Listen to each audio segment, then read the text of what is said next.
I just I not can my hear a tummy, by the little- way, again. Oh, Debbie, what is that noise? It's guess the noise, isn't it? It's guess the. Oh, it stopped. It stopped because the person making it is now got a ball in their mouth and they were sniffing their bottom at the same time. I think that's quite an interesting thing to be able to do. Very, very clever. Anyway, your blouse, Natalie. My blouse is called the Judy blouse, which is very fitting because my mum was called Judy, and it is from the Seamstress of Bloomsbury. And what's that? Well, it's a wonderful website which is full of the most wonderful, romantic, vintage 40s clothes. And I want to introduce you to Mike Stevens. Hi, Mike. Hi, Natalie. Hi, Mike. Hiya. Now, Nice you to see ladies you. haven't met Mike yet, and I've been lucky enough to meet Mike. And I'm just going to quickly tell you what I found this wonderful website in lockdown, fell totally in love with the most beautiful vintage clothes, sort of 40s, 50s clothes. And Mike is the magic behind the seams. Beautiful. I'm wearing my Judy blouse this morning because my mum was called Judy. In fact, I'm wearing my mum's earrings and my mum's necklace. I just love that 40s, the elegance, the romantic thing of it all. And Mike's clothes are full of the most beautiful colours. So if you like a style, you can get it in several different colours and designs and fabrics. But the fabric, oh, listen, Mike, I'm going to shut up. I'd love you to tell me how to do it again. Should we just hand everything over to you, Natalie? I'm just such a fan of it, so. I've worked in the fashion industry all my life since I was about 18. And I ended up being quite a major designer and supplier to all the young high street, Topshop, Miss Selfridge, River Island, all these guys during the day.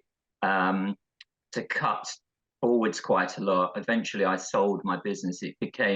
I started when it was a cool, young, great business, and it became very big and corporate. So I sold out and got out, and I went to study fine art. And when I'd finished that, I needed to earn some money again. And the only thing I knew anything about was fashion. And I'm also a dancer. I dance Lindy Hop and Balboa. Another whole story, which we can come to later if you like. So anyway, I was at a dance in the West End, and I met this lady there who's a hat designer, and she looked stunning. She was wearing a vintage dress, and her hair was done beautifully. And I said to her, "Are you in the fashion business?" And she said, "I'm a milliner. I design hats." So I got talking to her, and I said, "That's a beautiful dress you're wearing." And she said, "It is, but it's an original, and it's falling to pieces." And so suddenly I had this light bulb moment where I thought, I need to earn a living. I'll make some dresses for the dance community. And that was actually the light bulb moment. And I've often said to Pip afterwards, it's been successful, but if it failed, I would have blamed it on you.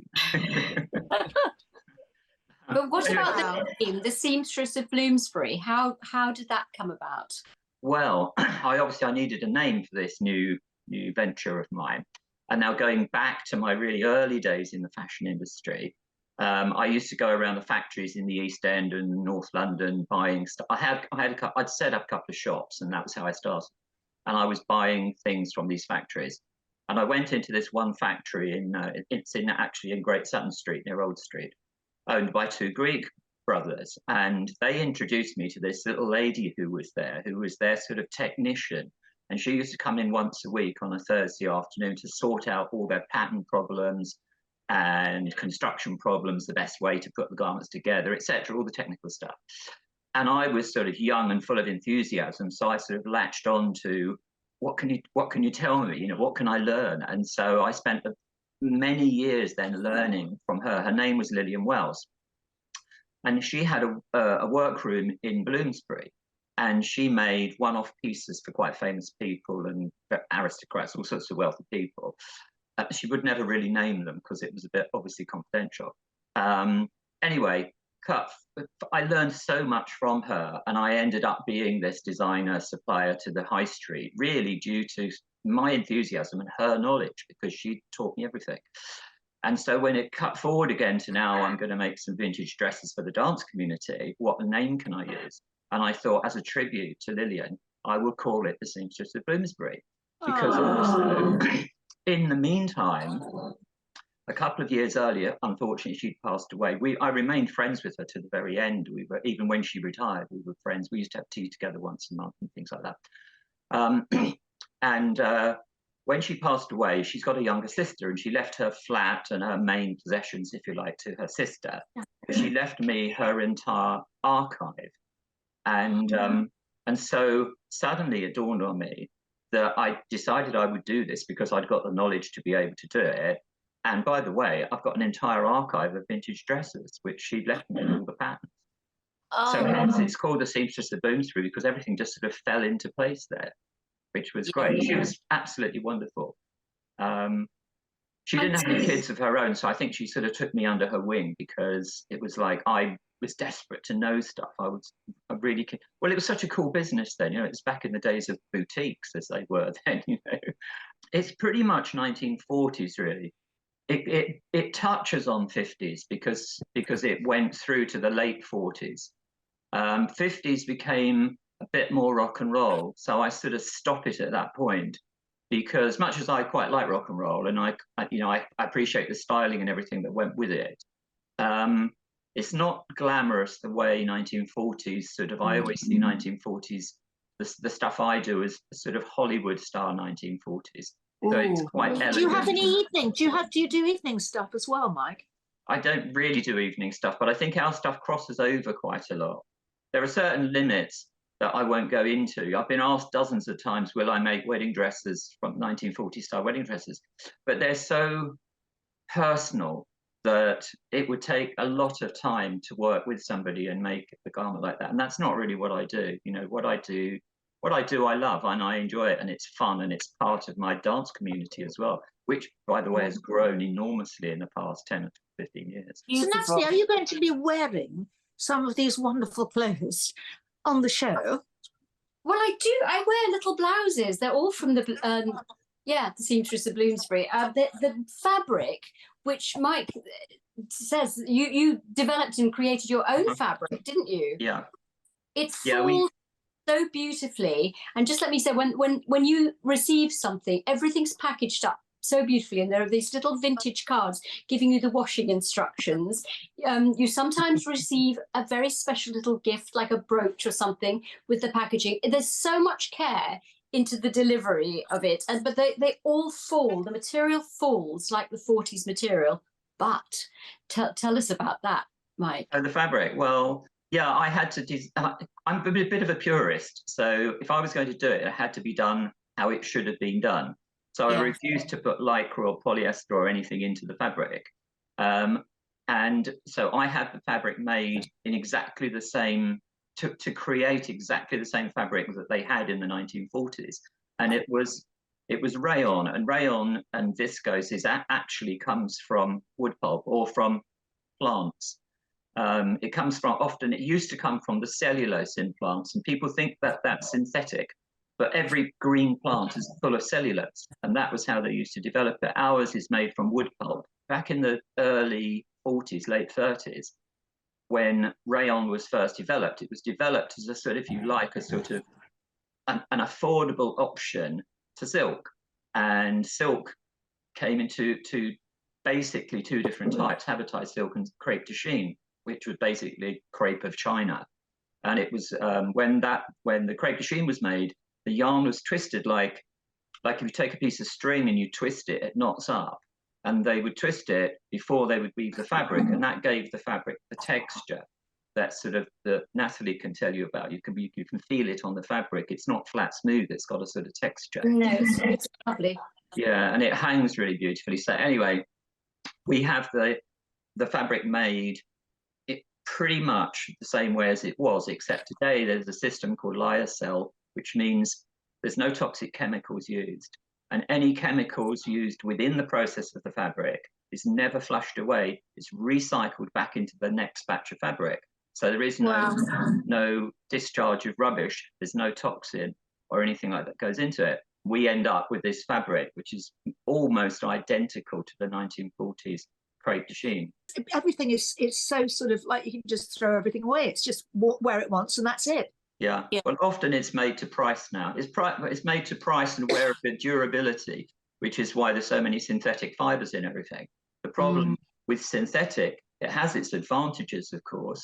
One of the disadvantages of our fabric is that it can crease, but it doesn't have any polyester synthetic in it, and that's why. However, when you wear it and the fabric gets warm, the creases tend to fall out anyway. And for me, because my original intention was I will just make some dresses for the dance community, the fabric needed to be natural and breathable because people are going to get hot when they're dancing. And if we use polyester, they're just going to get sweaty, which is not nice at all. So hence the fabric had to be right. We have to make, we can't buy this fabric anymore. We have to have it made. And we have about 10,000 meters made at the time. And then we dye it and print it in small batches. So we don't have to print or dye like 10,000 meters all in the same color or the same print. We can break it down generally into about 500 or 600 meters for a solid dyed color and about 1,100 meters for a print to make it economic. So I work on all the designs still to today. A lot of the prints will either come from an original garment that we've got in the archive, or I have a pass card to the V&A archive, and you can go to the V&A archive and research the various textile designers from the era. And what's amazing, I still find this hard to believe, but it's true. If you contact them and you get a pass to go and do it, you have to tell them which designers, print designers you're interested in, and they get the books ready. And so when you go on the day that you say you're going to go in the time, they give you the books. And when you open the books, they're not copies. They're the original paintings of the artwork. And they don't even ask you to wear gloves, which surprises me. Oh, So you've actually physically in front of you got the real thing. So some of those prints are amazing. And they won't photocopy, but they will let you photograph them. So often I can go there and then open the book and photograph it and take the photograph back, print it off in the office. And then I might play around with the design to sort of just tweak it to more suitable for today's market, really. So there's sort of quite a lot goes into it, but it doesn't seem like hard work to me because it's something I've always done, and it's art basically. it is so creative. Yeah. My Really grandmother, fantastic story. my grandmother, Mike, was she had an apprenticeship to be a seamstress in the late 30s or 40s, and she married and didn't work, but she always made loads of things and was very creative. The fabric becomes very clingy. It clings to your body shape if you cut it on the bias across, which was very popular in the 20s. But of course, in the 20s, most people were very stick thin. So it really didn't matter. And it worked quite well. I saw two elderly ladies. It was something I saw in a documentary or something years ago, where two elderly ladies were saying, you know why we were so thin back in the 30s and 40s or whatever it was. And the other one said, yes, it was because we lived on gin and fags. Which is sort of quite true, and I remember it. So I wonder, that's from lockdown. We all lived on wine and not fags, but we got fatter. Why was that? Oh, you girls have fat days and thin days. I know that. So yes, I work around all that information that I've gathered over the years. But yeah, basically, we don't really cut on the bias now unless you're stick thin, because it is going to follow your skin and your body shape. The only time we do is if we make a slip to go underneath the dress. So if we're making a dress in a cream colored fabric and it might be slightly sheer, we'll make a slip to go underneath, and we cut the slip on the bias. So the slip fits your body tightly, but it doesn't interfere with the shape of the dress, because one is almost figure hugging and one is just not quite so tight because it's not cut on the bias. So another just little thing that just makes it that much nicer. You're even doing a vegan-friendly lipstick right now, aren't you? Oh, I am. Ooh. I thought you were going to put it on then, Mike. No, I'm not. I've got another funny story I can tell you about something like that. No, I'm not going to put it on.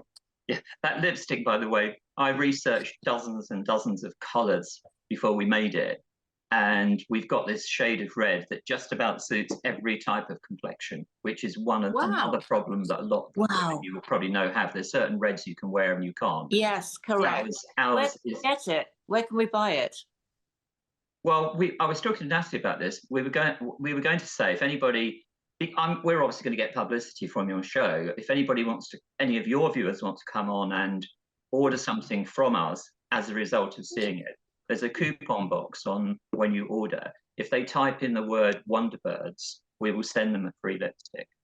So, and it's a vegan lipstick. So Fabulous. Have one. Yeah. Can you send us one? yeah, I'd love to I tell you, try if Natalie's got my details. So Natalie, if you send me an address to send them to, I'll send you a bunch of lipsticks and you can order. How lovely. We'll all come on with You. Yeah, That sounds exactly. wonderful. Well, it was one of the big things during the war years, wasn't it? That wasn't rationed. Women were encouraged to look attractive and wear lipstick, and I think men were encouraged to be able to buy beer or something like that. It was But things. wasn't I heard something about the 1940s lipstick that Hitler hated red lips That's makeup. right. That's true. Yeah. And then the women defiantly in this country would look absolutely wonderful and just put this gush of Deliberate. Yeah. deliberately defiance. That's true. I think his rationale was something about we can't waste resources on things that are insignificant. But then he was a nutcase anyway, wasn't he? So, I mean, Oh yeah, totally. I've got a question Totally. about Miss Lillian Wells, because at the beginning I was thinking, oh, it's such a sad story. She didn't get married and she wanted to marry a soldier and all of this. But actually, listening to Dee talking about her grandmother, if she had got married, she'd have had to give up being a seamstress. well, possibly because that's what happened in that era, didn't it? It was, and Absolutely. another name just that also never will get mentioned anywhere, but the seamstress that taught Lillian was an elderly lady. I met her once. She had little round glasses, and her name was Harriet Proctor, and she was the one that taught Lillian. Yeah, And I it's can't not. wait to wear your lipstick. Well, just let me know where to post them and how many you want, and I will just send you a bunch. Thank you. Thank Yeah, you and don't so forget- much. Sorry, darling, but my grandparents decided to lose weight in the 40s.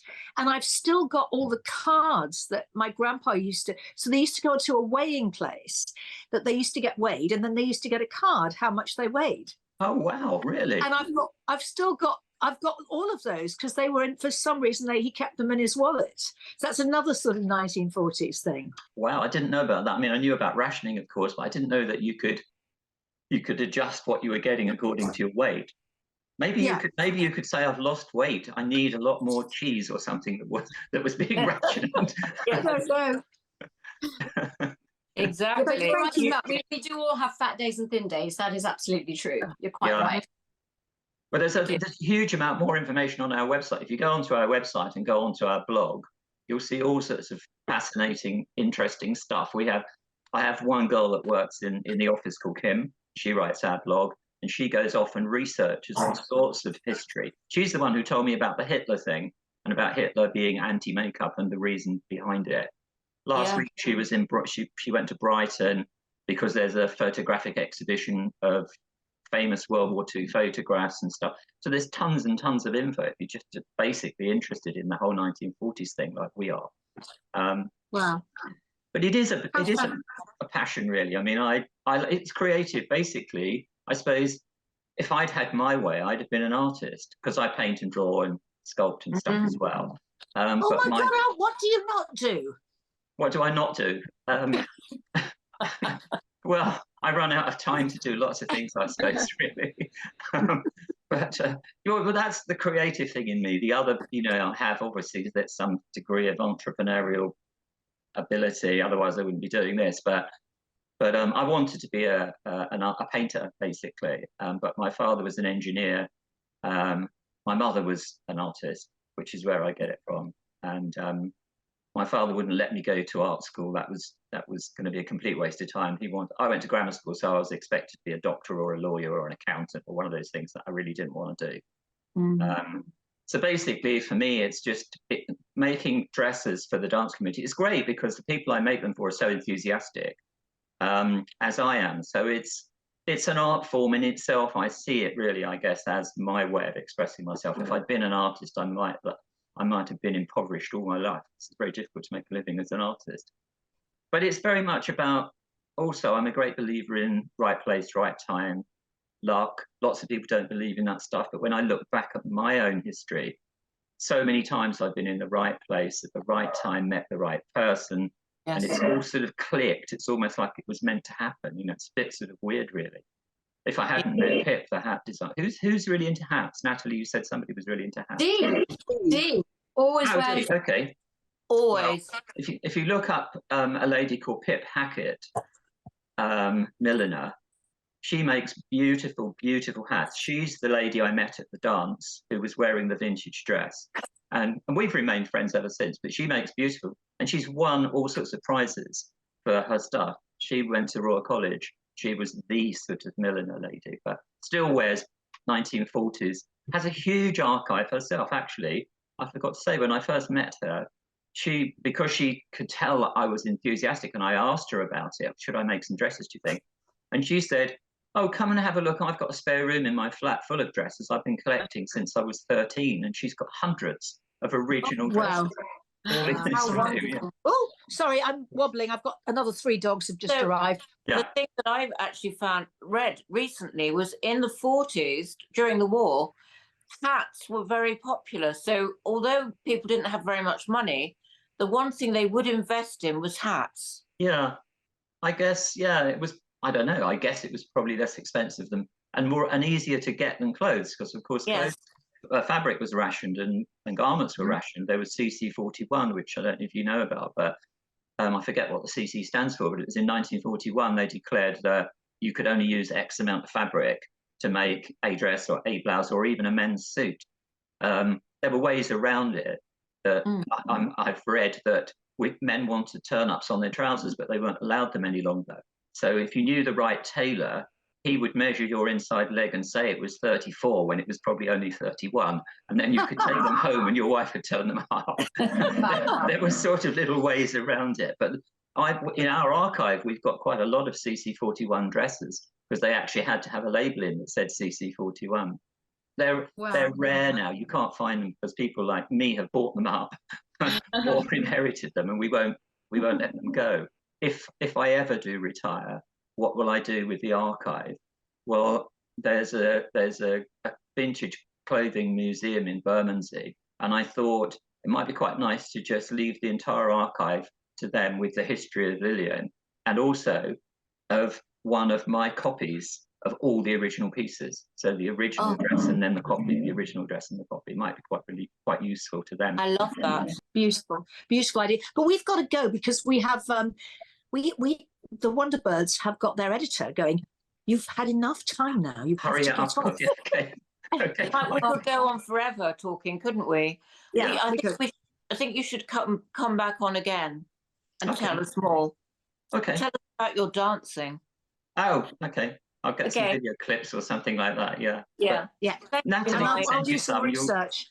So lovely to see you. And Lovely to see you, Mike. Well, thank you for inviting me. And yeah, don't forget to send me an address. I can send you some lipsticks. I will do. I can't wait to try it. All right. thank you. Bye, Mike. How interesting. Story. I think Lipstick on? Have I got lipstick on? No, have you got that lipstick? I haven't got that lipstick yet, but will you tell Mike, please? Will you give him your address and get the lipstick? I will. Yes, I will. Anyway, girls, we've got to go. I've got to go look after these dogs because they're driving me mad. Bye. All right, Bye, darling. everyone.